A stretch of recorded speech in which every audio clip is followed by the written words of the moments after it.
Mr. Baez, you may proceed. Please report. Ms. Anthony. I don't prosecute him. Good afternoon, ladies and gentlemen. On behalf of the defense, I want to thank you for the sacrifice that you've made in your jury service and coming here and helping us see justice. We know it's no easy task, and we intend, I'm sure both sides, on getting you home as quickly as possible once you have all of the information that you need, and not a moment before. We are here, and you had to leave your homes because of an onslaught of publicity that lasted for 3 years. In the middle of sound bites and sensational media coverage, Casey Anthony stands trial for her life. Now, what I'd like to cover with you, I've organized my opening statement into several different ways. I'd like to cover with you what I'm going to go over first. First off, I'd like to tell you what happened. We sat through almost 2 hours. There was day 1, day 2, day 3, day 4, and so on and so on. But no one ever told you what happened. But today, you will be the first people to know exactly what happened to Kaylee Marie Anthony. I will also discuss with you Mr. Roy Kronk. That name was silent throughout the first 2 hours of this morning. And I think you're going to find after I conclude that it's going to be shocking why that name wasn't mentioned to you previously. And what, if any, role Mr. Kronk will have in your evaluation of the evidence. I think that's very important, and we're going to cover that. After that, I'd like to talk to you about the investigation. This investigation was extremely thorough when it comes to focusing in on Casey. Probably the most comprehensive investigation that you will ever come across and in the history of the state of Florida. It was directed at one person and one person only. Now, the problem with this investigation that you'll find is that it reached the level of desperation. And that's going to be covered throughout my opening statement and my opening remarks.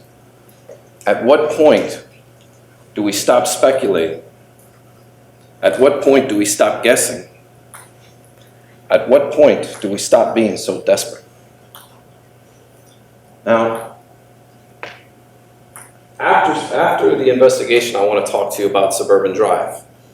Suburban Drive is the location which is right around the corner from the Anthony home, and it is where Kaylee's remains were recovered. And there are numerous suspicious circumstances surrounding that location, and I want to make sure it's brought to light to you. I want to make sure you all understand what was there, who was there, and for how long.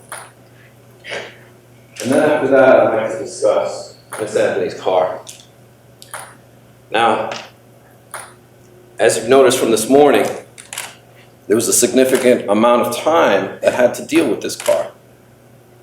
And the evidence, or the lack of evidence, or the confusion of the evidence that surrounds this car will probably double, if not triple, the length of this trial.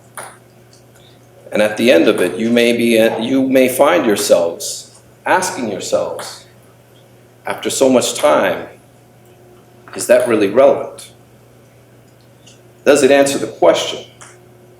Does it tell us how Kaylee died?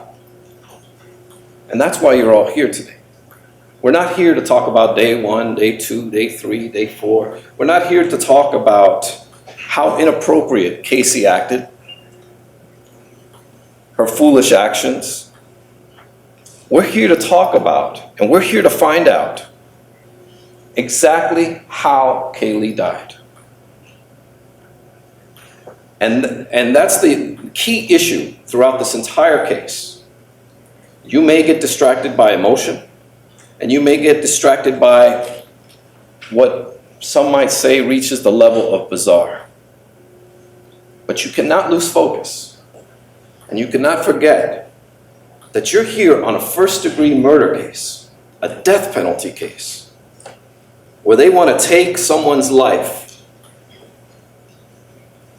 And that's what we're here for. And you're going to find that this is not a murder case. This is not a manslaughter case. This is not a case of aggravated child abuse. This is none of those things. But you can't be distracted. We all chose you because we thought you were the best jurors to sit on this case. You wouldn't be distracted by emotion that would let the law guide you in making a just decision.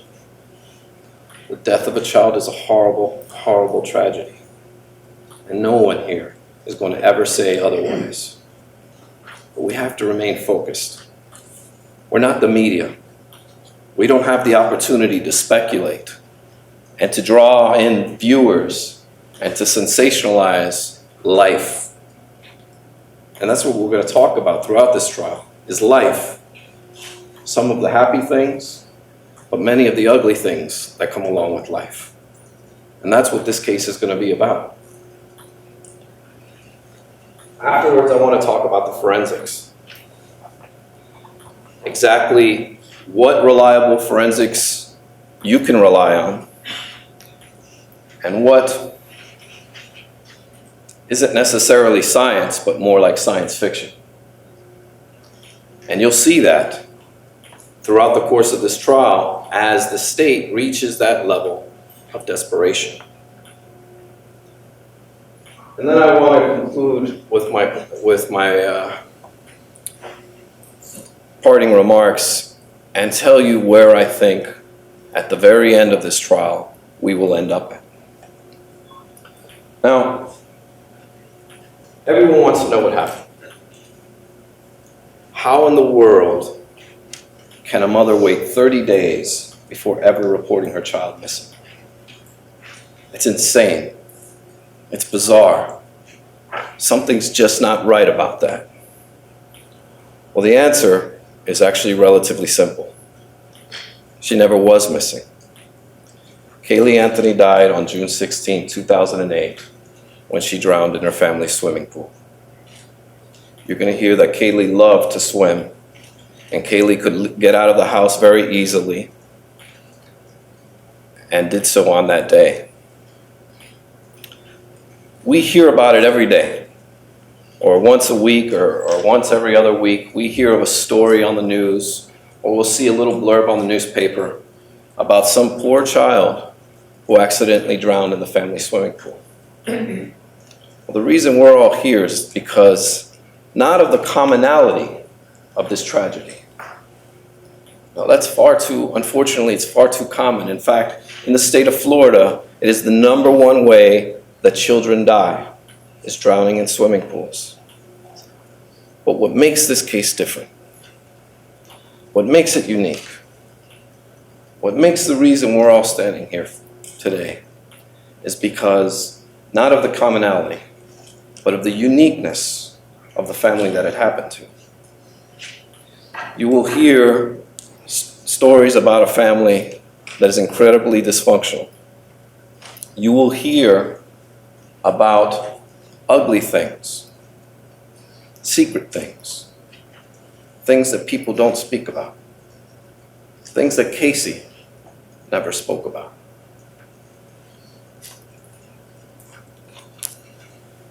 Come with me to 4937 Hope Spring Drive, or as you can see, it looks like the All-American home. In fact, you can drive by any home in the United States and never know what goes on behind closed doors. You never know what secrets lie within. You never know what's going on.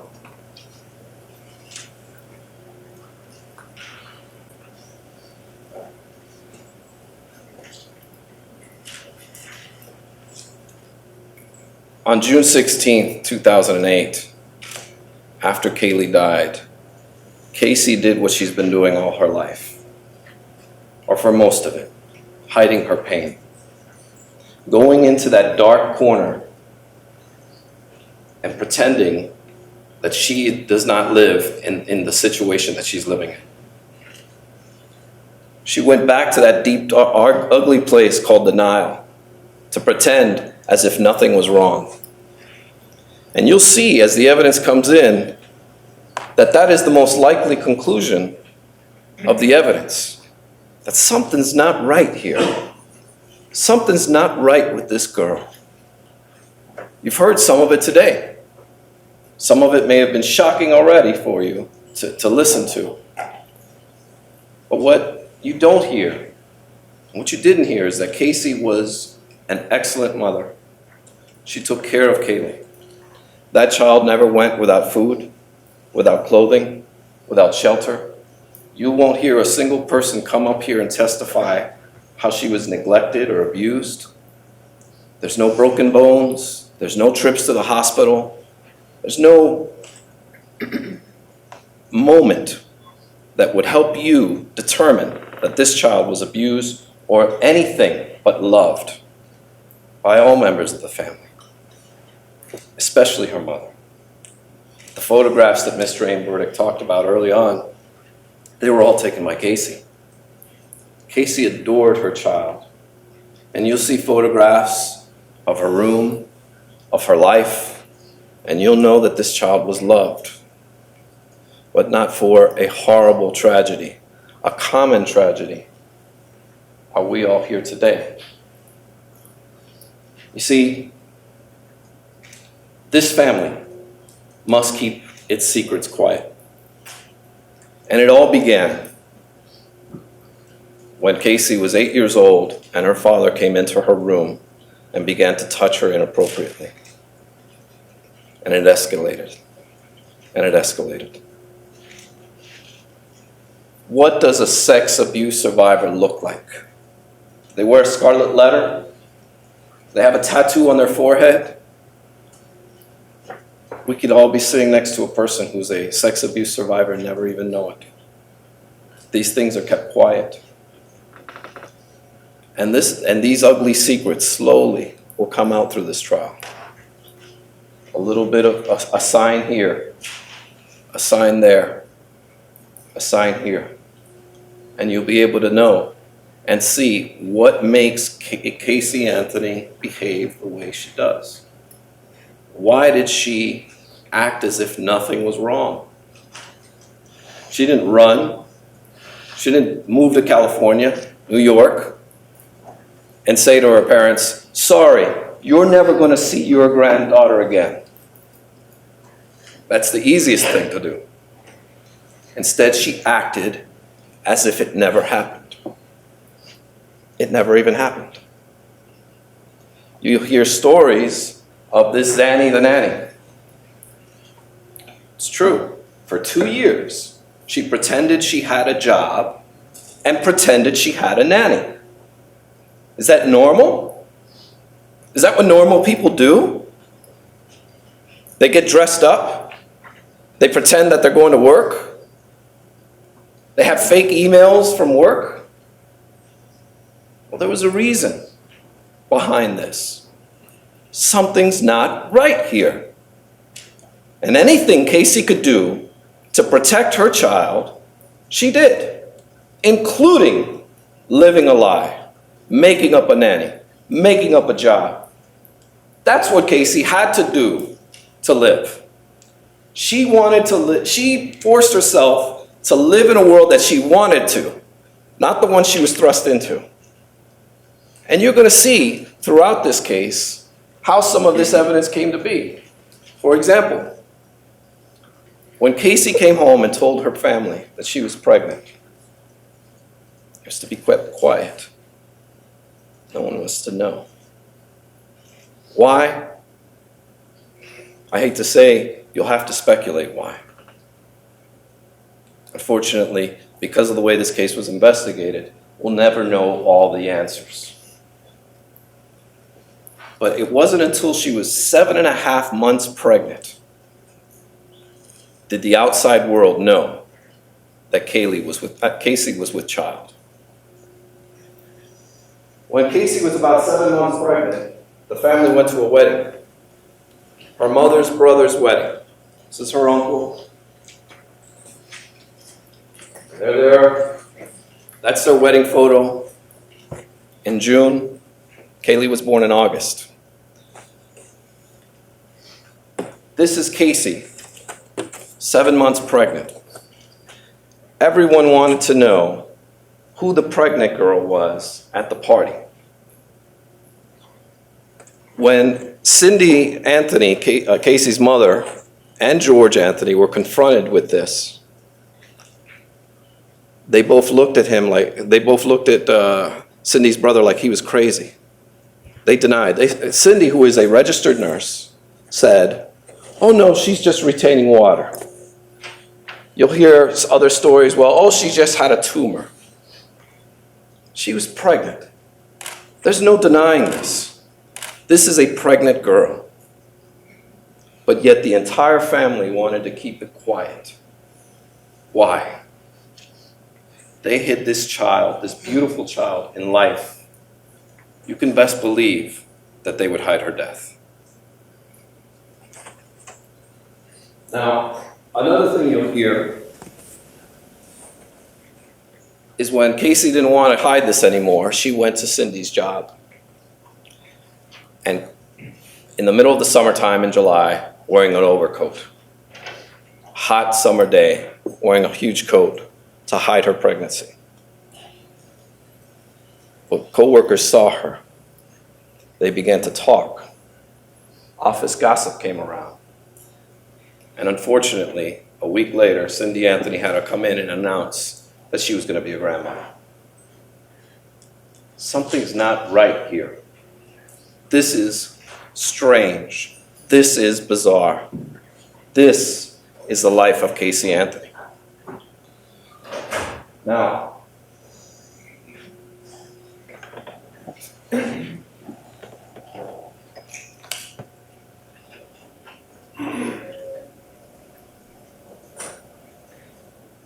as this case was being investigated, this all came to light. Everyone was aware that they hid this beautiful child like a flower in the attic. They treated this pregnancy as if it never happened. Police got to be a little suspicious, and you'll hear evidence that Casey has a brother, and he too wanted to follow in his father's footsteps. And on certain occasions when he was a teenager, he attempted to also touch his sister, although it didn't go as far. It got so bad that the FBI did a paternity test to see if he was Kaylee's father. And when he was confronted with this information, he didn't deny it. He said, "We'll talk about it when the time is right." Well, the time is now. The time is now to try and save his sister's life, but yet these secrets, these family secrets still remain locked. You're going to hear all kinds of bizarre family behavior that just doesn't make sense. How parents should stand by their child, but instead are throwing them under the bus, making bizarre statements and accusations. And that's what this case is going to be about.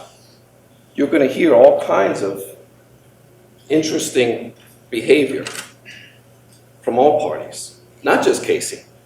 And once you see some of this behavior, you'll realize that the apple doesn't fall very far from the tree. We are what we are because of who brought us into this world and how we were raised. Casey was raised to lie. This child, who at 8 years old, learned to lie immediately. She could be 13 years old and then go to school and play with the other kids as if nothing ever happened. Nothing's wrong. That will help you understand why no one knew that her child was dead. That's the most important thing you must keep in the back of your mind, is that sex abuse does things to us. It changes you. Some people are fortunate to live with it. Others are not. And in this sad tragedy, it had to happen to Casey.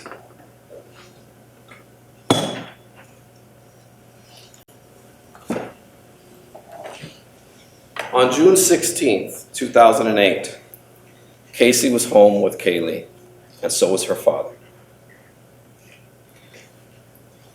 Early morning hours, the exact time is not known. It could have been early afternoon, early morning. Actually, it was the early morning hours. George Anthony approached Casey and started yelling at her. "Where's Kaylee? Where's Kaylee?" They began to search the house. They couldn't find her. They searched in the bedroom. They searched under the beds, in the closets, in the garage. Then they went outside.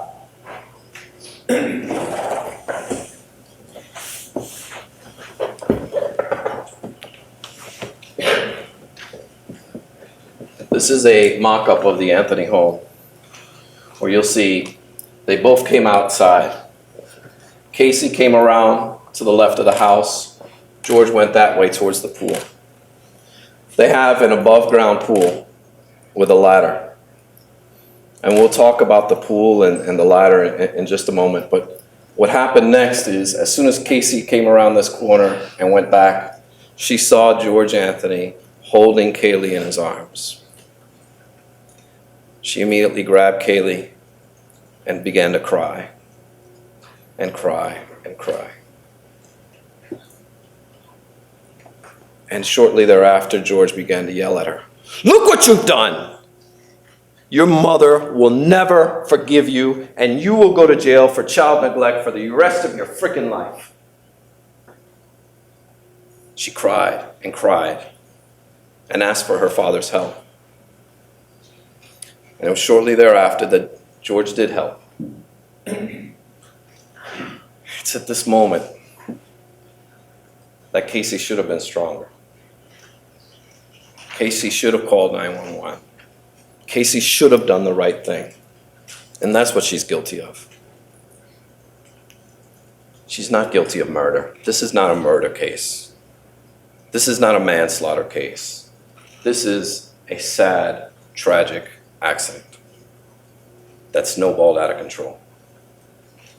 Her death was covered up. Why did George do this? Why didn't he call 911? Again, if the investigation had gone in a different direction, maybe we'd have the answers to those questions, but unfortunately we don't. We've done our best, and we'll do our best to bring all the information to you, but that unfortunately will go unanswered. Here's some things you must know about the swimming pool.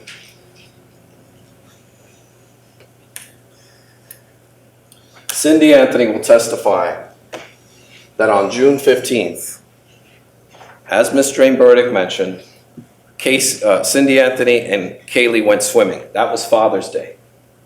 They went swimming until the early evening hours, late afternoon hours. They have a ladder that is on the pool, which they will both tell you they were religious about making sure the ladder was down so Kaylee wouldn't get up. They were religious about it. But unfortunately, did Cindy leave the ladder up? Did Cindy forget? Because right about the time they were getting out of the pool, Casey came home. We don't know. We don't know. Is she holding guilt inside of her for leaving that ladder up? We don't know. Again, if the investigation had gone in another direction, we might know.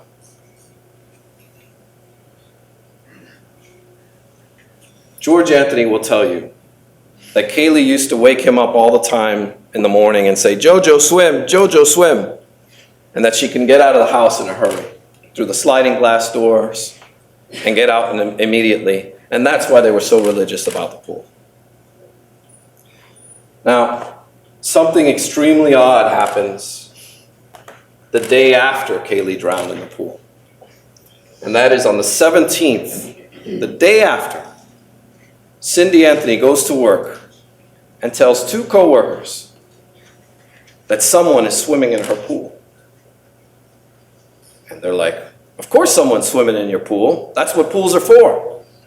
Pools are for people to swim in. She says, no, you don't understand. Someone left the ladder up. We're very religious about that. And someone left the gate open. I don't understand. This is June 17th, the day after. This is information that law enforcement had and completely ignored because they had murder on their minds. This couldn't be an accident. That's not sexy enough. We've got some bizarre girl over here lying to us and telling us these outrageous stories, and the media loves it.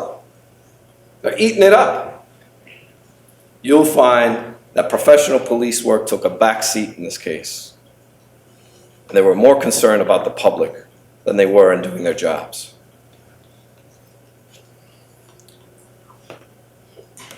The 15th of July, Kaylee's reported missing. And immediately, within 24 hours, Cindy Anthony tells Detective Melich, who's the lead detective in this case, about the ladder incident. And it goes ignored. There's no follow-up. No questions asked. No information gathered. No forensics. Nothing. It's ignored. They're more concerned with the transport, the alleged transport of the car, than they are of what actually happened. This is a tragedy that snowballed out of control. And they didn't care.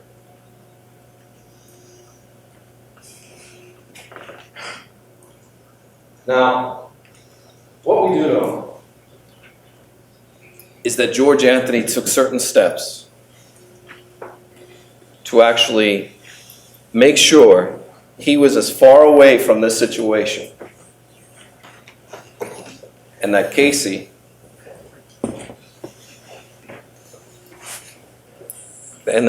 would end up taking the blame for this. Why? Well, if Casey comes forward and is lying her butt off, who's going to believe a liar? Especially if they cry sexual abuse. So you'll see evidence, conclusive evidence, that he took actual steps to throw his very own daughter under the bus just to protect himself. On June 20th, you heard Ms. Drain Burdick tell you about Casey running out of gas. Well, what she does do is she does what she always does, and that's go in the shed and take gas from the gas cans. Everybody knew she wasn't working. George Anthony knew she wasn't working. But it's all part of the lie. It's all part of the facade. Nobody cares. So what he does is on the 24th of June, 9 days after Kaylee drowns, he reports gas cans missing. He calls the police. Now, this is an ex-detective. Who knows? When you report gas cans stolen, there's no detective that's going to come out and investigate the case because you've got some missing gas cans. You'll ask yourself when you hear this, who would report gas cans missing? Who? Well, the answer is George Anthony will. And the reason why will come to light 6 months later. Kaylee's reported missing on the 15th. On the 17th, Detective Wells comes to the house and he asks to look around the backyard. He then searches the shed and asks George, can I take a look inside the shed? No problem. And he doesn't mention anything about this alleged gas can fight that Casey had with George Anthony. where he claims that she wouldn't let him near the trunk, and where, as Mr. Aimberdick said, here's your fucking gas cans. He doesn't say anything about that, but you will hear from the very first night, George Anthony was telling anyone and everyone who would listen, that car smells like a dead body. Something dead was in that car. But he only did it secretly, not around Casey, not around anyone. In fact, he took a special trip to the sheriff's office to make sure he could speak with detectives alone, away from his wife, away from his son, and also so Casey wouldn't hear it. She's already in jail. On the 30th, he tells the FBI about this fight. He doesn't tell Detective Wells on the 17th, or the 18th, the 19th, 20th, and so on. He waits for about 2 weeks before ever mentioning these gas cans and mentioning how they were stolen. And the police do what normal police do, and they say, oh, wait a minute. There might be some evidence on them gas cans. So they take the gas cans. And this is a photograph that they took on August 1st of 2008 when they confiscated these gas cans. If you notice the duct tape that's there, the unique brand of duct tape that Mr. Aimberdick mentioned is right on there. We've all seen duct tape, but it's very rare when you see duct tape with a logo on it. And this duct tape has a unique logo of the company right on it. And that's what makes it so distinguishable. And you will find that when Kaylee's remains are found, there was duct tape with the remains. 3 pieces of duct tape with the same brand. And is it a coincidence that the only place in the house, not on the pipes, not in the garage, not on some other, on some kind of repairs that may have been done in the house, the only place in the entire house that this duct tape is on this gas can. Just a couple of inches, but it's on this gas can that was coincidentally reported missing. Is that a coincidence? Or something more, or is there more to the story here? Well, on August 1st, right around this weekend, August 1st, August 2nd, George Anthony is at a Publix passing out flyers of his missing granddaughter that he knows is dead. He's passing out flyers and asking for donations, but a news crew is filming him. In fact, 2 different news crews are there, and he interviews with them. And right behind the donation jar is a roll of duct tape. The duct tape hidden right behind the donation jar. Mind you, this is first week of August. Casey has been in jail for 2 weeks. All you have to do is follow the duct tape, and it will point to you who put Kaylee's remains where they ultimately ended up. Or maybe not. And that I'll get into in a moment. Mr. Aimberdick told you that the only one who had access to this duct tape was Casey Anthony. Well, that's not true. That's not true at all. Picture tells 1,000 words. He was at that command center. He was home on the 16th. The only person and the only piece of evidence, the only physical evidence that you will find in this case that connects Kaylee's remains to anyone at the home is this duct tape. And that's why these gas cans become such a critical piece of information and such a critical piece of evidence. You cannot deny it. You can see it. You can feel it. You can touch it. This is evidence. And this tells you. Your Honor, I'm going to object to argument rather than opening statement. Continue. Thank you, Judge. And this will lead you to the answers that you need.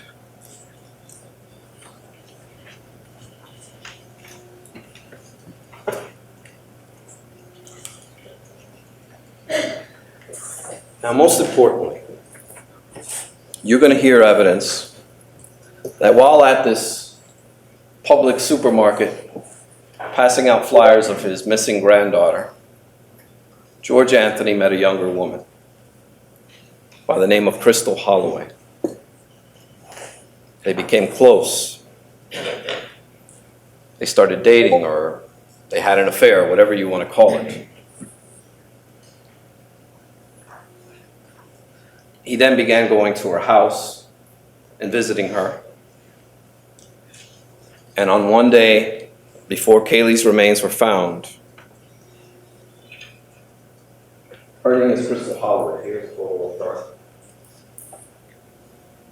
And they began to carry on this relationship. This is the woman in the circle looking over at George at Kaylee's memorial is Crystal Holloway. Right around that time, George Anthony sent her this text.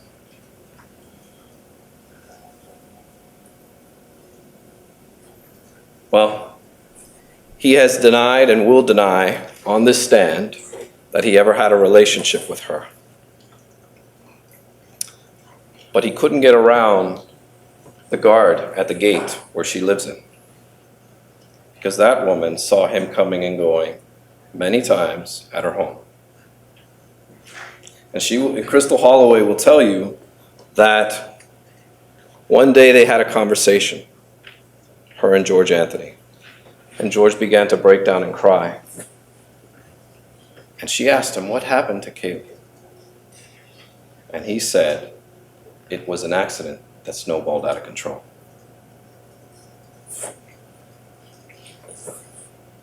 This is before Kaylee was ever found. This is while he is out passing out flyers asking for donations to help find his missing granddaughter.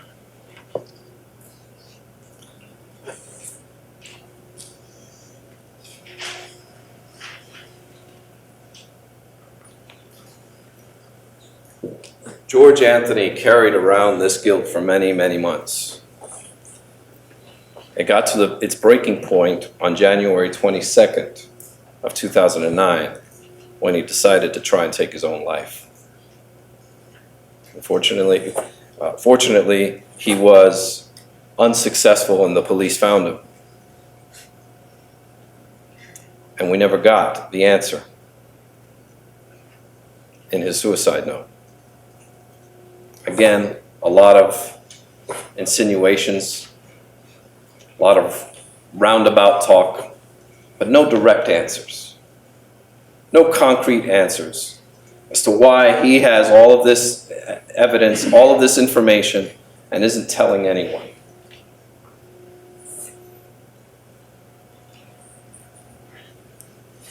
I want to be clear about something.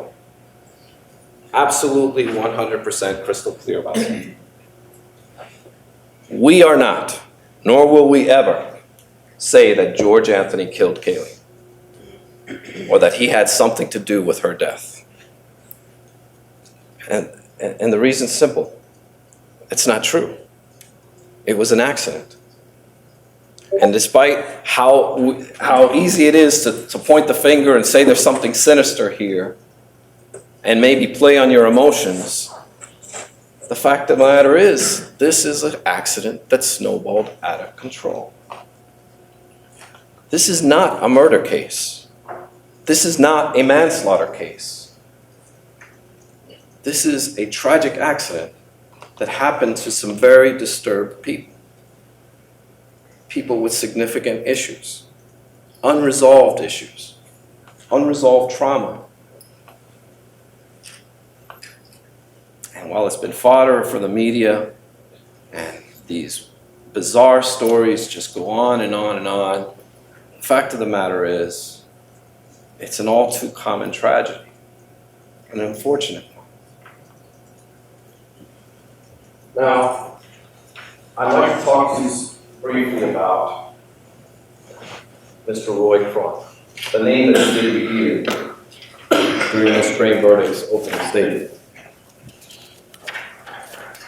Mr. Kronk is the person who found Kaylee's remains off of Suburban Drive. And I'm going to show you right now a brief diagram and the interesting circumstances surrounding Mr. Kronk and his discovery.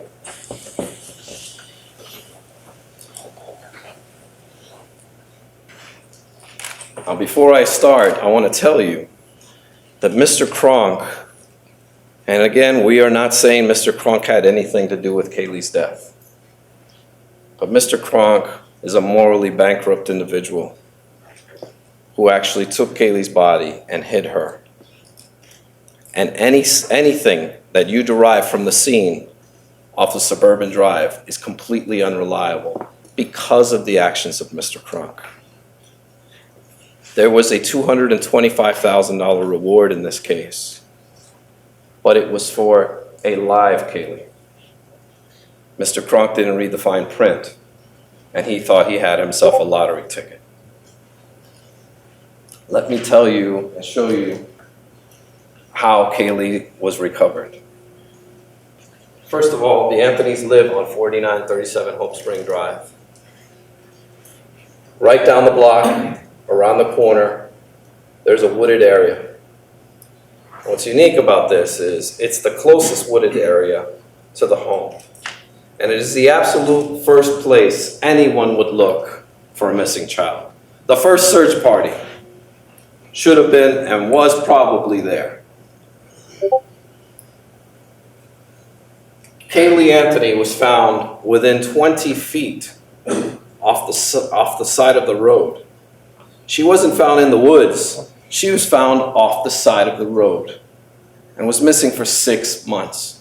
Let me give you an example of just how far that is, actually, Mr. Tyler.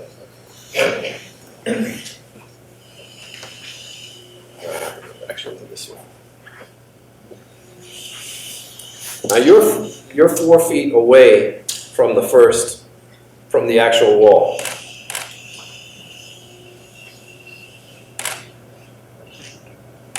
This is how far Kaylee was from the street, from where you're sitting.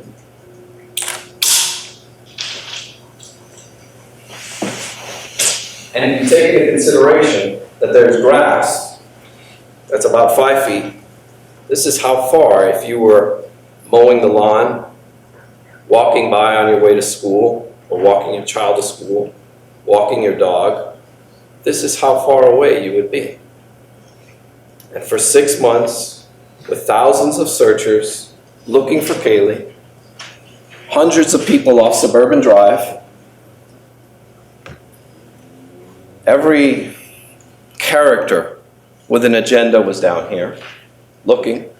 We had psychic dog handlers. I'm serious. We had a psychic dog handler.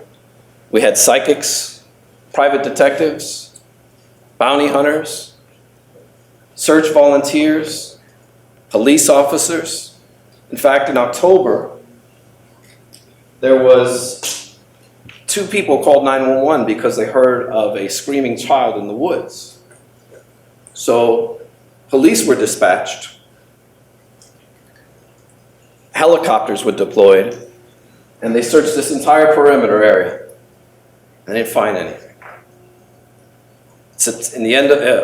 In September, they also searched this area. Volunteer searchers searched that area with a group called Texas EcuSearch. Then in the first week of November, again, they searched this area. Well, police also searched that area, but there are no reports of it. The only reports of searches that we could find were from the Orlando Police Department, not the Orange County Sheriff's Office. But yet, on December 11th, when Kaylee was found, the sheriff came out and announced that they were all over that area, and it was probably underwater. So the state of Florida does the smart thing and gets a hydrologist from the University of Florida to come out and conduct a study to be able to show to you how much underwater this area was. Well, it turns out that that place was only underwater for 10 days. The rest of the 6 months, it was completely dry. Well, not completely dry, but it was dry. Now let me tell you about Mr. Cronk and his activities. On August 11th, Mr. Cronk is a meter reader, and he stopped off a suburban drive right around here with 2 of his co-workers. And right down the block, everyone was talking about the media frenzy over here. Now, this is August 11th. Kaylee's been reported missing for several weeks now. And there are about 5 or 6 news trucks parked outside of the Anthony home, and everyone's heard about this case, especially here in Orlando. One of Cronk's co-workers says to him, you know, this would be a good place to dump a body. They should search here. Mr. Cronk says, yeah, you're right. He then goes into the woods to urinate. And while he's urinating, he tells his friends, hey, I think I see a skull over here. And they start, oh, you're crazy. They start walking towards him and they see a dead snake. And they get so distracted by the snake that they forget about the skull. Mr. Cronk will later be asked, how sure were you that you saw a skull? He'll say 99.9999%. I was certain. On August 11th, I saw a skull. Well, he doesn't tell his friends, forget the snake, come look at this skull. He doesn't come down here and get a news van and say, I found Kaylee. Does nothing. Goes back to work. Doesn't mention it again to any of his coworkers. Well, later on that afternoon, Mr. Cronk calls 911 and says, you know, there's 2 little areas that you can go in, and there's one long big tree laying down, and a bit further up, I saw something round and white. Not saying it's Kaylee or anything like that, but you may want to check it out. Okay? Officers respond, but they drive by, they don't see anything. August 12th, he calls again. And he talks about a suspicious gray bag, vinyl-like bag. Even the material, vinyl. And he describes an area where someone ran across with a mower, but the weeds are still high, and a fallen tree that looks like someone tried to cut it with a white board.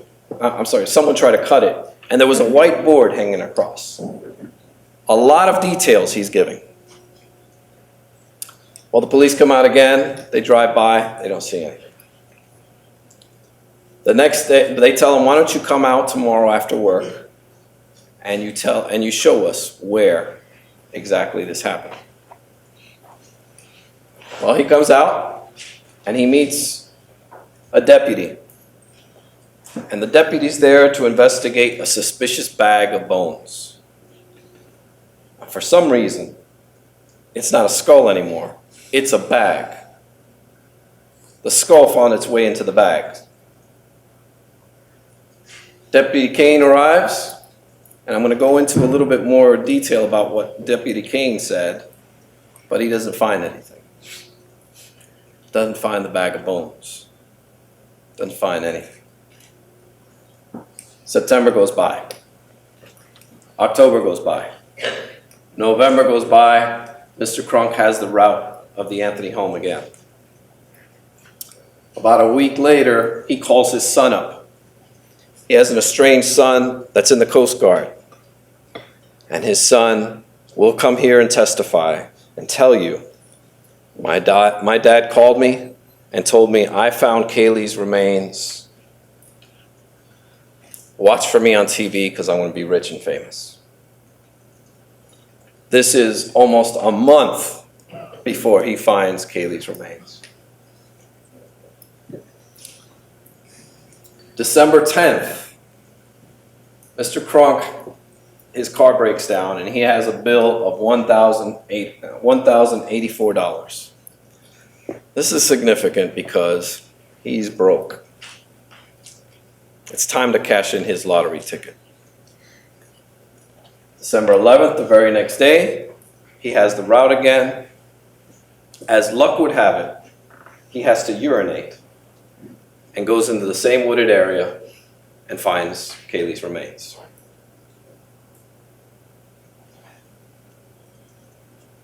Reasonable doubt is not sprinkled throughout this case. Reasonable doubt lives here throughout the entire case. You will not be able to trust a thing having to do with Mr. Kronk because he had control of Kaylee's remains for obviously several months. Where he found her, we do not know, nor will we ever know. And the reason for that is because the police never investigated him. This was their three-legged pony, and they were going to ride him to the finish line no matter what. Mr. Kronk says that on the 11th, he goes to urinate and sees a plastic bag. Okay, he sees a plastic bag. He hits the plastic bag and he hears a thud. Then he takes his meter reader stick and he lifts the bag up and a skull rolls out. Again, somehow the skull made it into the bag and now a skull rolls out. And they ask him, is there anything else you want to tell us? And he doesn't say, yeah, I called you 4 months ago, 3 times. He doesn't say a word. Now, he may come up here and lie and say, yes, I told them. In fact, he does. He says later on, he says, I did tell the police, but they told me, keep quiet about it. You don't want to say anything about that. That will be what we call a conflict in the evidence, because the police will thoroughly deny that they told Mr. Kronk to shut up and not say a word about calling back in August. Well, several days later, they have to go straighten out this story. They can't have skulls rolling out of bags because, as Mr. A. Burdick told you, that duct tape to them is the only thing they have. The duct tape that George had. They can't have a skull because the mandible, where she was placed, was directly underneath in the proper anatomical position. Skull rolling out of the bag isn't gonna end up that way, and they know it. So they massage Mr. Kronk's testimony, and he changes it. He says, yeah, it didn't roll out of the bag. I just lifted the bag and it was underneath it. But he clearly says it dropped out of the bag. He's on audio, he's a written statement, everything. Sworn statements. Sworn to tell the truth. Well, one of the first responding officers, when they arrive to the scene and he's there, one of the first things he says to them is, do I still get the reward even though she's dead? Second statement is, will my ex-wife find out about the reward if I get it? Mr. Kronk's boss will come and testify that when he arrived on the scene on December 11th, Roy Kronk was leaning against his truck, smoking a cigarette. And he turns to him and he says, Alex, I just won the lottery.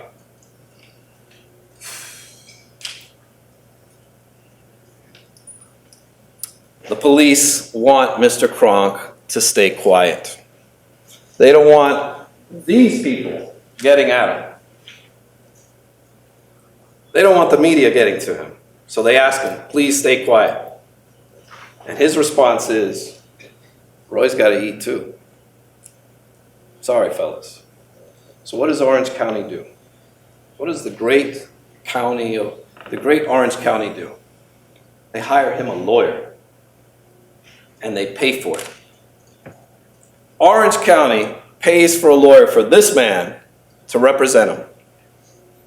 And then he becomes his media agent.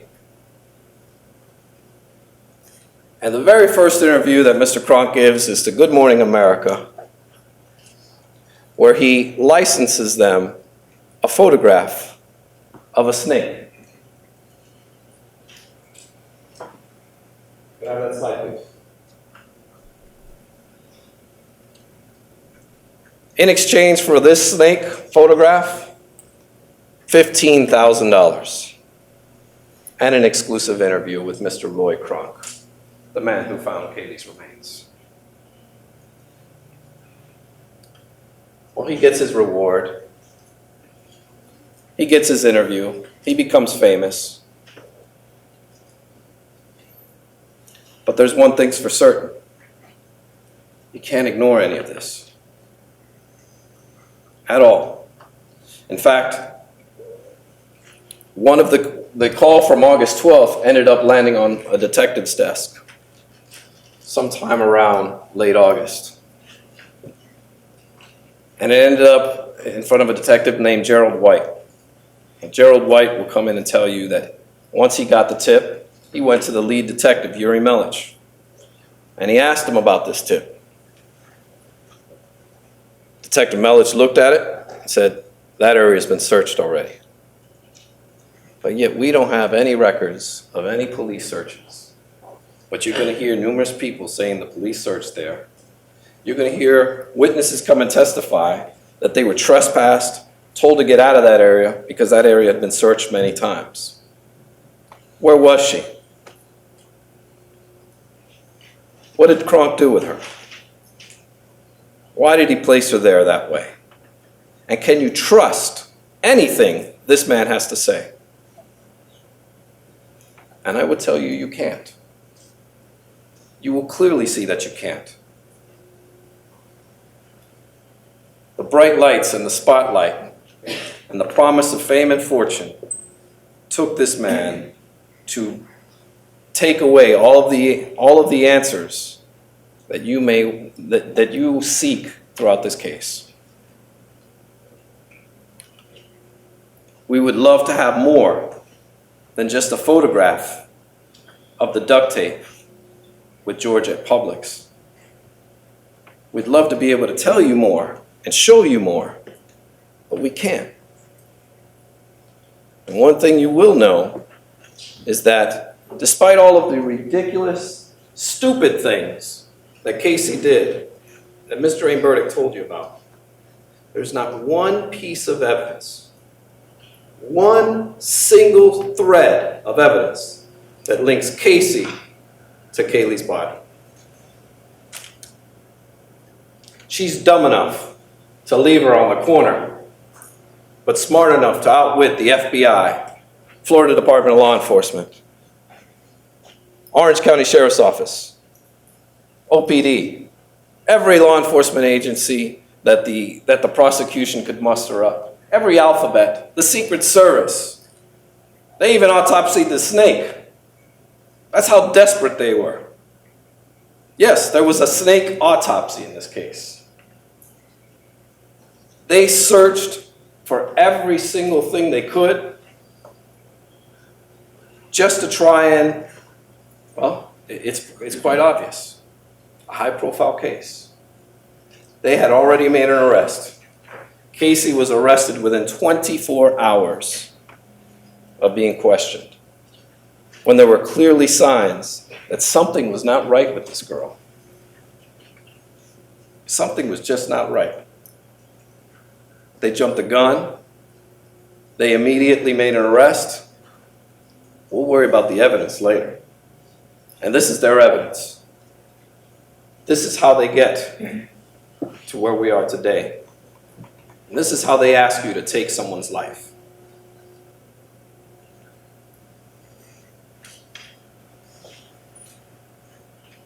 As I mentioned, they don't even investigate Roy Kronk.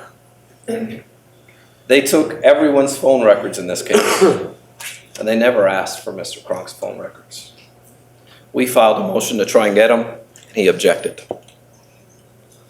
He didn't want anyone looking at his phone records or his cell tower information to determine where he was during these months. And the police didn't want to go looking for it either. They weren't about to do that. They didn't confiscate his computer. We took his deposition. We asked him, can you turn over your computer to the police? We'll think about it. They did nothing to investigate this man. We found his son. We did. We went searching for him. And we found his son, who told us, my dad called me. They didn't go finding his son. My dad told me, watch, I'm going to be rich and famous.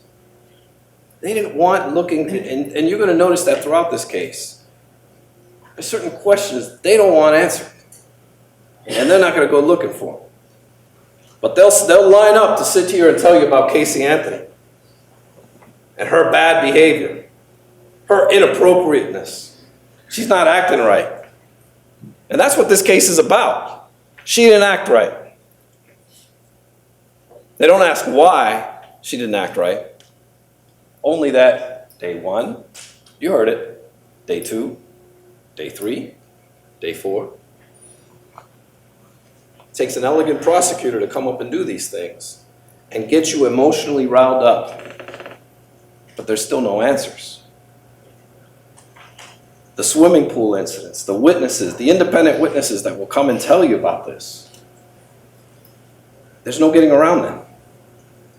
No getting around them. These are people with no axe to grind.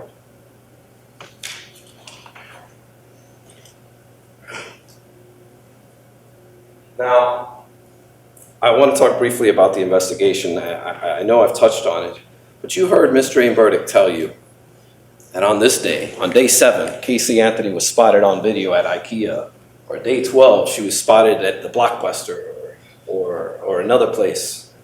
Day 13, she's at Applebee's. Well, they sure did. They sure did do a thorough investigation on her. But yet they still can't come up with the evidence.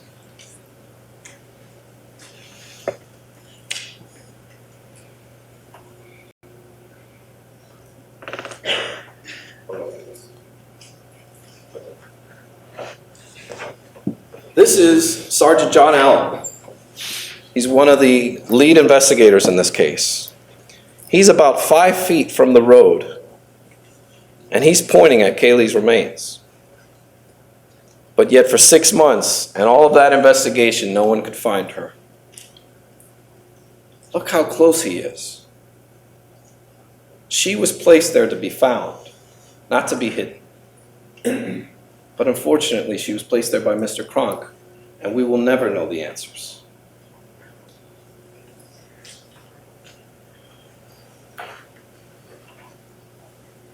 Now I'd like to talk about the car. Actually, before I go into the car, I want to finish up on Suburban Drive for a moment. There are 2 videos that you will see. There are plenty of witnesses who will come up and take the stand and talk to you about Suburban Drive and whether it was dry or whether it was not. And okay, maybe you can rely on them. Unfortunately, it wasn't until the defense raised the issue that she was placed thereafter that law enforcement wanted to shut that down. And that was in 2009. A year after is when they started going to these volunteers and asking them. That place was underwater, right? That place was underwater, right? And of course, all of these, everybody who's all riled up about this case and can't stand the inappropriate girl, all tell the police the same thing. Yeah, it was underwater. Yeah, it was underwater. But there are 2 videos that you will see. One from a woman named Gail St. John, the psychic dog handler that I told you about. Right around in early August, she has a video where she drives by the Anthony home and you see all of the media trucks and drives down towards and around the house, around the Suburban Drive, and says, I'm having a feeling. They get out and she has her dogs walk, and you'll see the woman walking about 30 feet. It's dry, but it's right around the area where Kaylee was found. And most interestingly, you'll hear about 2 private investigators who 1 month prior to Kaylee being found were out searching right at the area where Kaylee was found. What's interesting is these 2 private detectives were working for George and Cindy Anthony at the time. this may be a coincidence. Maybe. One of the private investigators, his name is Dominic Casey. He worked for the defense briefly, early on in the case, and then he went off to work for the Anthonys. Dominic Casey will tell you that he was on the phone with a psychic. Actually, first he tells everyone that he was investigating a tip, that when Casey was a young girl, she would hang out in the woods, and that he was out there investigating. Well, the police said, well, wait a minute. Casey's not a young girl anymore.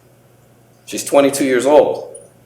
Why would you look to see if that's a teenage hangout? And then he changes his story and says, well, I was following up on a psychic tip. Well, it turns out this psychic was introduced to Dominic Casey by Cindy Anthony. It could be a coincidence. But on December 20th, when the sheriff's office decides to issue a search warrant of the Anthony home, one of the first words out of Cindy Anthony's mouth is, I had people search that area, and the body wasn't there.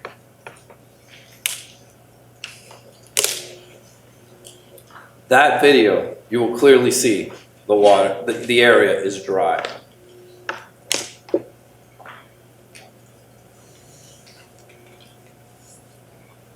Now I want to talk about the car.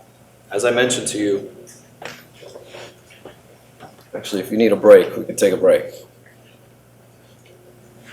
Your Honor, Can't see you. I can keep going. Members of the jury, you need your break now? Okay, you can continue. Go on then. All right. The car. As I told you, this car will be the subject of much debate. And you will hear evidence in this case that has never been admitted in a court of law throughout the United States. The air samples that Ms. Drain Burdick told you about. The hair has never been admitted in the state of Florida. The evidence that Ms. Drain Burdick told you about. As well as you're going to hear from a dog. While the dog can't get up there and testify, his handler is going to talk about the dog and what his dog allegedly said or reacted or alerted to. And we're going to get into that when we talk about the forensics. But one of the important things that I want to talk about is everyone talks about the smell of this car. And there's some things you don't know. Things you should know. And here they are. June 16th is the day Kaylee drowned. On the 20th of June is when Casey runs out of gas for the first time. Now, it's going to be the state's contention that Kaylee was in the trunk of Casey's car from the 16th through the 20th. Well, Casey runs out of gas, and she calls her boyfriend up, Tony Lazzaro. And she does what she's always done. Goes and gets the gas cans. They break into the shed, they take the gas cans. Now, Tony Lazzaro's testimony will go unimpeached. And that is, this young man cooperated with law enforcement from the very first day. He refused to speak to us, only at deposition. He wore a wire when the police wanted to investigate Lee Anthony, and he allowed them to bug his phone. He did everything that law enforcement asked. And on this day, Casey runs out of gas, and Tony picks her up. They get the gas cans, and they go to the car. It's in her family's neighborhood. Well, they pour the gas, and after they're done with one of the cans, Casey opens the trunk and puts the cans in the trunk. 4 days would be obvious, significant human decomposition in the trunk, in the heated trunk of a car, and that car would reek tremendously. But yet Tony Lazzaro doesn't smell a thing. And Casey doesn't go and handle the gas cans on her own. If she had a dead body in the trunk of the car, she wouldn't be calling the people to come out and come smell this car. So she opens the trunk, he smells nothing, and she puts the cans in the trunk. She had a dead body in the trunk, she would have put it in the front of the seat, in the front seat. Wouldn't be opening up so that he could smell, and he doesn't smell a thing. But of course, by the time the cops question him, they don't like that. Are you sure you didn't smell anything? No. Well, maybe you were distracted by the fumes of the gasoline. And that's their explanation. That's their explanation. But the fact of the matter is, he doesn't smell a thing. And this is 4 days after, when he had complete access to that car and was right next to it, didn't smell a thing. On the 24th is when George files that famous police report. And he alleges this fight happens. Even though he doesn't tell anybody until 2 weeks after he reports Kaylee missing. He doesn't say he smells anything in the trunk, if you believe that argument ever happened to begin with. On the 27th, Casey is throwing out garbage.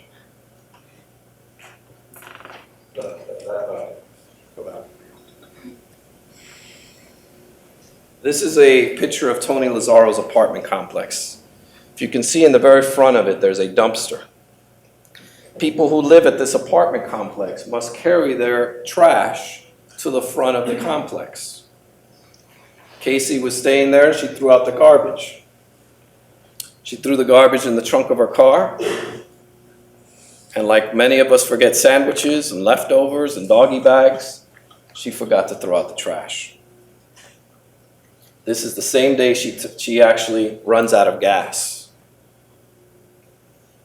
That's where the smell comes from.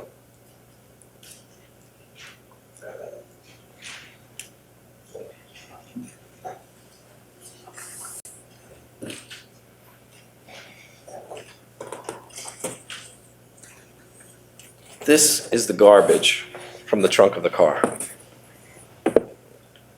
It's wet, sticky. And what do the police do when they're done with it? They take it into an air room and they dry it out.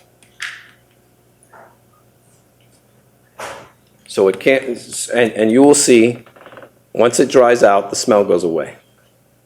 And there's absolutely nothing that can be done to independently test or verify anything from this garbage.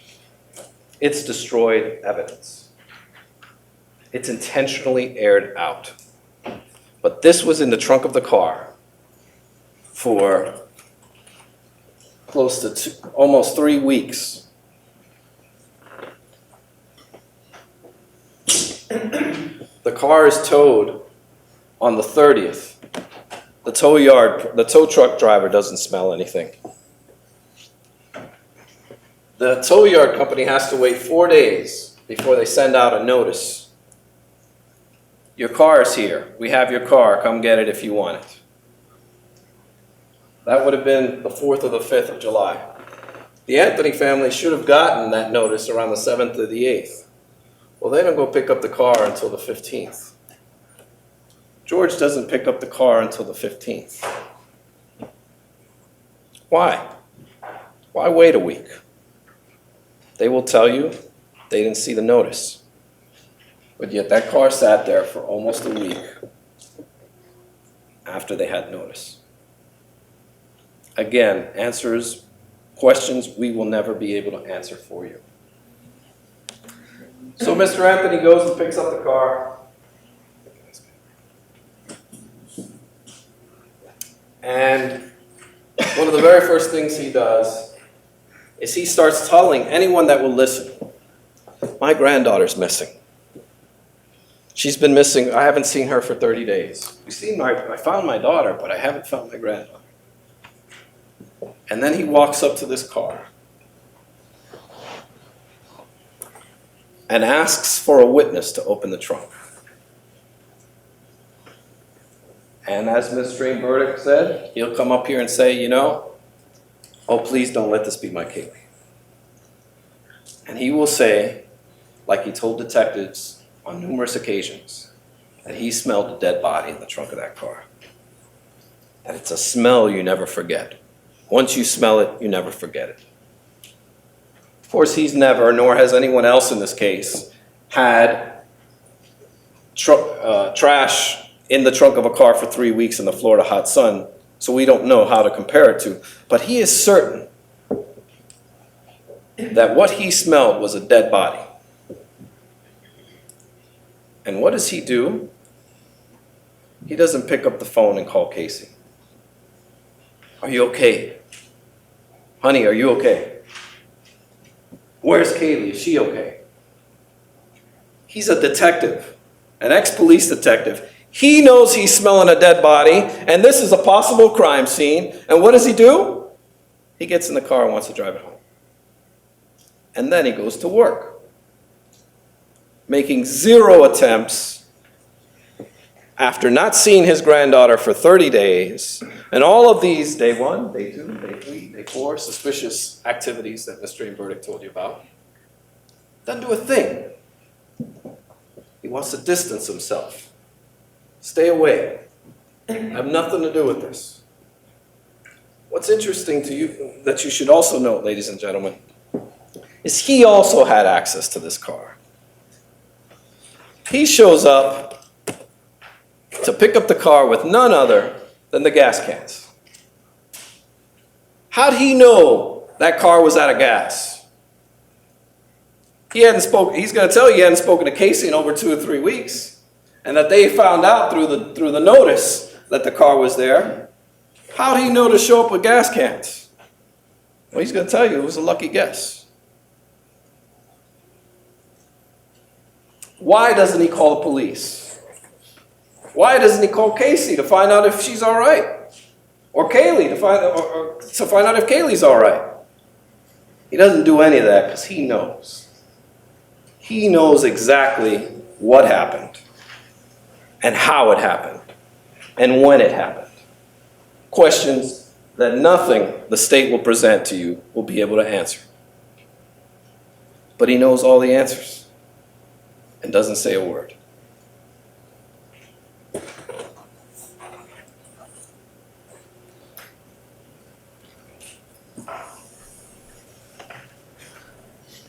Now, one of the interesting things that will happen is you'll hear that Cindy went to work too. Cindy did call Casey, did send her a text, major problems, and we don't know when Cindy Anthony found out what happened, or if she does to today. But there's one thing for certain too, she went back to work. And people were already asking questions about this car because she had to leave work to go get the car. And just like the pregnancy, they were asking questions. And they said, Cindy, you need to call the police. And Cindy says, no, I'll call Casey later. I'll deal with it later. So what does she do? She goes back to her desk and starts to work. It's not until one of the co-workers get the supervisor and make Cindy go home that she has to now confront reality. Just like the pregnancy, you're faced with reality. You heard what Ms. Stream Burdick said about Casey. She's walking down Universal Studios. Oh, come here. This is my office over here. Let me walk down this way. And then faces reality. Well, this is the way she was raised. And think about that for a second. She takes law enforcement down this path, down to an office that doesn't exist. This is how this family lives. This is how Casey learned to deal with her problems. And now Cindy has to deal with this problem. So Cindy calls and finds Amy Huizinga and confronts Casey. Casey doesn't know what to say. So you'll hear her blame the babysitter that doesn't exist, that everybody knows doesn't exist. Or do they?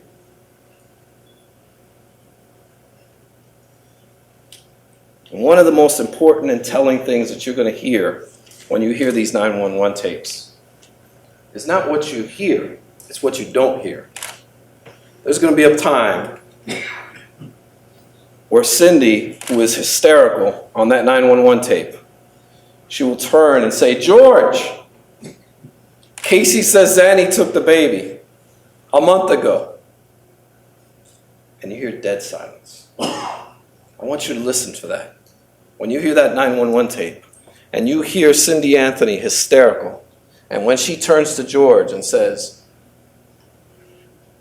"The baby's missing," he doesn't say a word. He doesn't say, "What? What do you mean she's missing?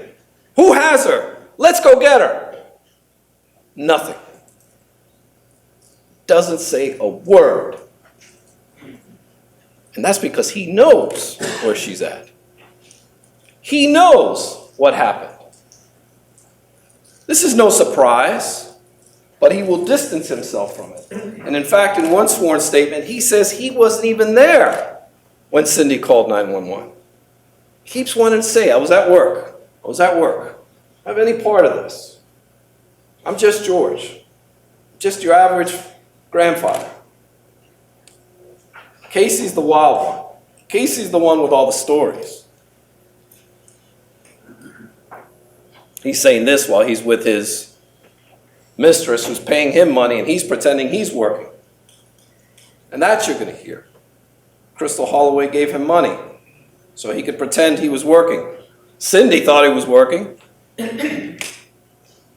But you're only here about Casey's fake job, not about George's fake job.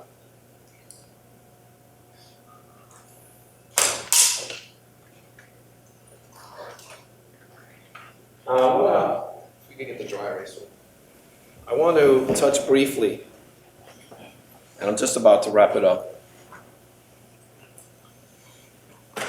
on some of the forensics that you'll hear throughout this case.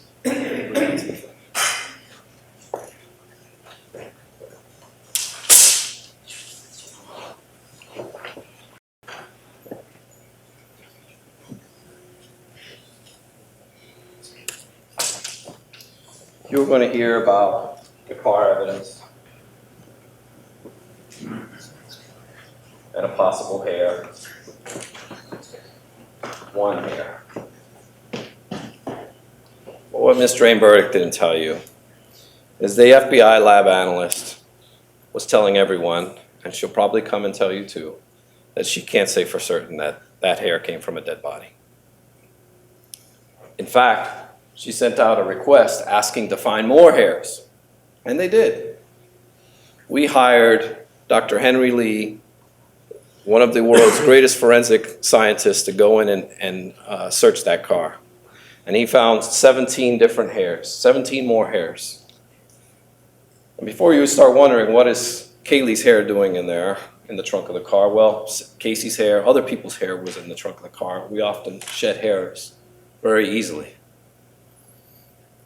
None of them, absolutely none of the other hairs, I think there was a total of 27 that ended up being inspected, had what they call the banding, the discoloration. This was a problem for them. So when we went and took the depositions of the analyst, they got a bright idea. They decided to conduct a study. After we took their deposition, they realized that they had something that was not validated, so they did a study of live hairs in trunks, in water, it's exposed to all different elements, and they found they had a couple of what's called blind examinations that showed that there were some characteristics shown from live hairs. This is very questionable. And you will hear that it is rarely, if ever, done on one single hair, this type of analysis, because you need more. You need to be able to be certain. And this hair means nothing. You'll hear about, again with the car, this dog. Well, this dog is retired. No longer works for the police department. But what Miss Drain Burdick didn't tell you, she told you about the backyard, how they came out, the dog alerted, and how they dug there. But she didn't tell you they came back the next day, and the dog didn't alert. There are things called false positives, handler bias that you're going to hear about. And it's interesting that the dog, at the very same exact spot, wouldn't alert the next day. You'll hear that when this dog went around the car, he broke every rule in the book. He didn't do a proper lineup. There should be multiple vehicles. The police officer should not know which is the suspect vehicle. So that gives you credibility. It lets you know that this is real. This isn't the dog the handler queuing off to the dog. Because the dog wants to please its master. These are called tools. And that's what the dogs are. They're just simple tools. There's a confirmatory test that must be done. And the dog, he knew exactly which car it was. And you'll hear conflicting testimony with whether it was one car or two cars. He's the only one that says he searched two cars, that they were side by side, while the other detectives and the CSI people will tell you it was just one car. And the most telling part about this dog is they took this dog out to Suburban Drive after they had finished sifting and collecting all of Kaylee's remains. There were still several bones missing. And you will hear that, knowing that there were remains at this location, the dog never alerted. The reliability of this dog is questionable. I'd like to question the dog, but I can't. I'd like for you to hear it straight from the dog's mouth, but that's not possible. None of that's going to be possible. And the reason is that a dog should not be testifying in a trial. And let's not test it out in a death penalty trial either. This air sample, as Mr. Greenberg told you about Dr. Arpad Voss, a very interesting man. Again, throughout the United States, this evidence has never been admitted in a court of law. And this is an experiment that he conducted, nothing more. An experiment in which you will see flaw after flaw after flaw. It's never been validated. It's never been independently tested. And he can't find a single person in the entire world that would agree with his theories. That's going to be long, drawn out, and boring. But the fact of the matter is that they're getting desperate. Air samples. Pure desperation. You'll hear that this scientist is somewhat of an inventor. In fact, what he's doing is he's invented a sniffer machine. It looks like a metal detector, so that he can sell it to law enforcement agencies across the country. And what he's using to determine the chemical composition of human decomposition is this database. Well, it's now being validated in this courtroom. And he holds a patent to that machine. And he stands to make millions, and has an inherent bias by his testimony. You also hear that he has some other great ideas, like putting electronic leashes on flies to find dead bodies. And he also claims to be able to find hidden graves with a coat hanger. He's an interesting individual, and you'll get to hear plenty of his testimony, and it will be highly debated. Now, this is the evidence that Ms. Drain Burdick talked to you about. Let me get this.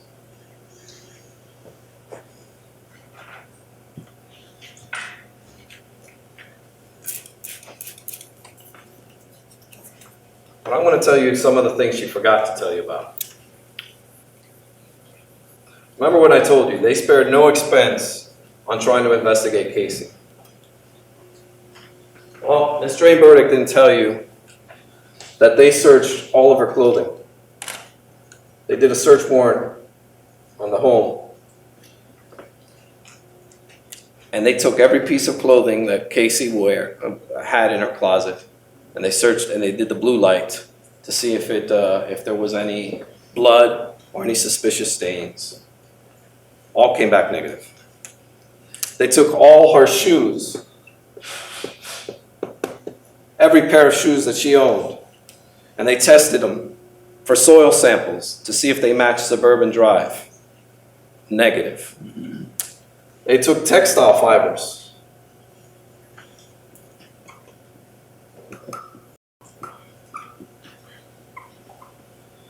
Sorry if you can't. I know my handwriting's getting pretty bad there.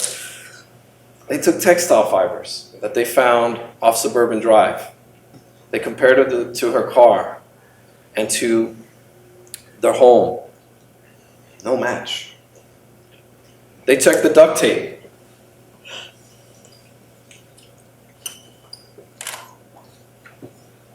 The duct tape had no fingerprints. They ran every kind of fingerprinting exam you can. No fingerprints on the duct tape. One of the easiest ways of being able to lift fingerprints is off of duct tape. Yes, the duct tape was deteriorated to a certain extent, but they still tried at the FBI. They also searched the duct tape for DNA. No DNA of either Casey or Kaylee. But yet they want you to believe that she had duct tape wrapped around her mouth and was decomposing, completely decomposed, and not a shred of DNA on there. Misspeak. There was DNA on there. DNA from an FBI analyst. They contaminated the duct tape. DNA is so sensitive, so easily attachable, that an analyst in the documents department contaminated the duct tape. And there's also another profile on there who they don't know, a partial profile, someone they don't know. But it's only at what's called one marker. So it's impossible to find who that DNA belongs to. But it is not impossible to exclude both Casey and Kaylee. They're completely excluded. There's usually what we call 13 different markers where they test DNA. And unfortunately, this is one, only one. Could be contamination or could not be. But there's one thing for certain. There's no forensic evidence that ties Casey to this. Again, she's too stupid to, she's dumb enough to leave the body off the side of the road, but yet smart enough to leave zero forensic evidence. Something's not right here. Something doesn't make sense. Well, they tested more hairs that they found. They did all kinds of tests. They all came back negative. Negative, negative, negative. The only thing that they are trying so desperately to tie Kaylee to is the car.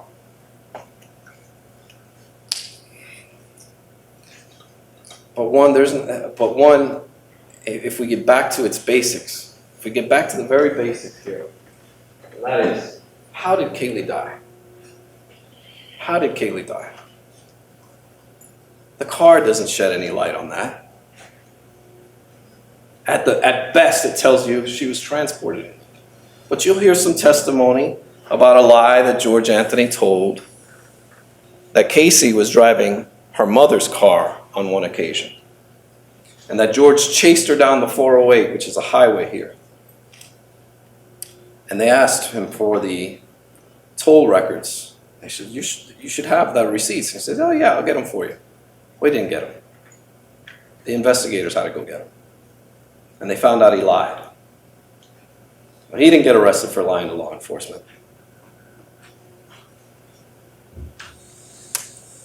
At the end of this case,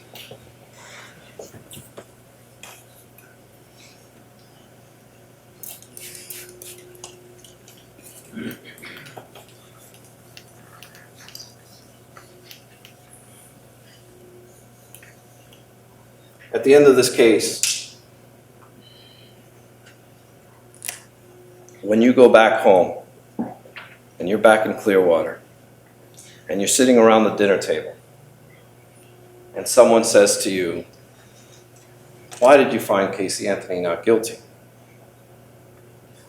You're going to say, well, I was fed a wealth of information, like a V. All this information came, but it all boiled down to one thing. They couldn't tell me how she died. They couldn't prove this was a murder.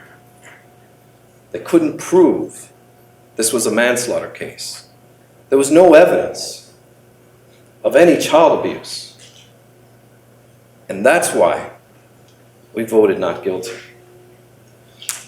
You're going to see throughout the entirety of this case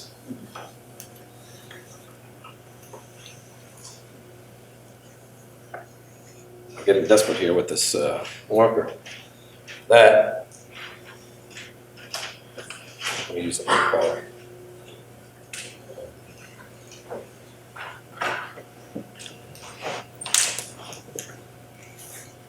I'll do it down here, it's probably better.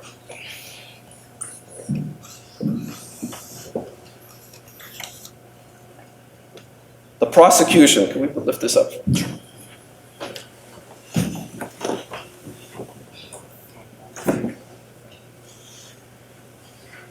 The prosecution in a murder case is supposed to prove their case beyond and to the exclusion of every reasonable doubt. Not a forced doubt or speculative one, every reasonable doubt. They've got to present to you a case A to Z to prove their case. Well, if the A is George Anthony and saying that he was the last person that saw Kaylee, you really can't trust that now, can you? In fact, if you remember the indictment, it says from June 15th, not the 16th. Makes you wonder if they even believe him. If you can't trust George Anthony, and they don't know how she died, because the medical examiner will testify that her death was a homicide, but by undetermined means. They don't know how she died, but they're going to tell you it's a murder or at the hands of another. So if you don't have this, you don't have A, and Mr. Kronk represents Z, you don't even have that. We'll never be able to answer all those questions, and partially because it was never looked into. But the fact remains, this is not a murder case.